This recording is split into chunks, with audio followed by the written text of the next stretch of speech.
आज की कहानी बहू की नौकरी। सारिका, जल्दी से खाना बना दो, भूख लगी है। अभी अभी ऑफिस से घर लौटी सारिका को देखते ही हाल में लगे सोफे पर लेटे उसके पति अनुज ने 3 साल की बिटिया के साथ टीवी देखते हुए बोला, ऑफिस का बैग वहीं टेबल पर रख, अपने कमरे में जाकर झटपट कपड़े बदल। बाथरूम की ओर जाती सारिका को अपने कमरे के बिस्तर पर बैठी उसकी सासू माँ ने वहीं से टोका, बाथरूम में 2-4 कपड़े पड़े होंगे, उसे धो लेना। जी माँ जी। सारिका बाथरूम में पहुंच फ्रेश होने से पहले बाल्टी भर भिगो कर रखे कपड़े धोकर हाथ पोछा।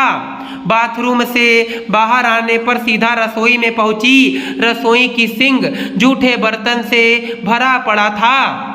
असल में 1000 मिन्नतों के बावजूद सासू माँ अपने बेटे के बेरोजगारी का हवाला दे कोई घरेलू सहायिका रखने को तैयार नहीं थी। खैर, सारे जूठे बर्तन धोने के बाद सारिका ने चूल्हे पर चाय के लिए पानी रखा ही था कि सासू माँ रसोई में आ पहुंची और बोली, बहू, महंगाई में आटा क्यों गीला करती हो, चाय रहने दो। सारिका ने गैस बंद कर दी, लेकिन रसोई में कुछ मदद करने की जगह सासू माँ यह कहते हुए रसोई से वापस जाने लगी कि कोई तरी वाली सब्जी बना लो और फुलके बनाकर जल्दी से खाना परोस दो।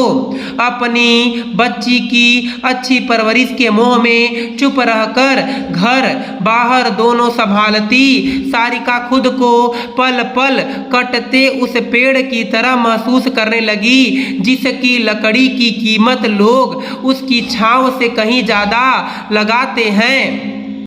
रसोई में रोटियां बेलती सारिका ने आज अपने घर वालों से इस विषय में बात करने की ठान ली, लेकिन बात शुरू करे तो कैसे, यह सोचते हुए सारिका को एक तरकीब सूझी। एक सरकारी बैंक में क्लर्क थी। सारिका ने अपनी सास और पति को खाना परोसने के बाद अपनी बच्ची को गोद में उठाकर अपने पति की ओर देखा।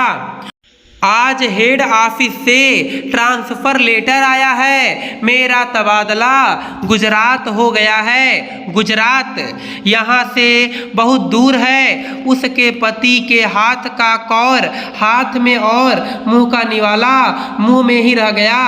हाँ, लेकिन घबराने की कोई बात नहीं, मेरी दीदी वहीं रहती है और वहाँ उनके साथ ही रह लूंगी। सारिका ने अपने पति को निश्चिंत कराना चाहा, लेकिन प्रीति तुम्हारे बिना कैसे रहेगी, उसके पति ने चिंता जताई। मैं प्रीति को अपने साथ लेती जाऊंगी, वहाँ मेरी दीदी इसका पूरा ख्याल रखेंगी।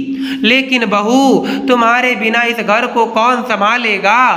सारिका की सास खाना की थाली एक और साइड रखकर चिंतित हो उठी।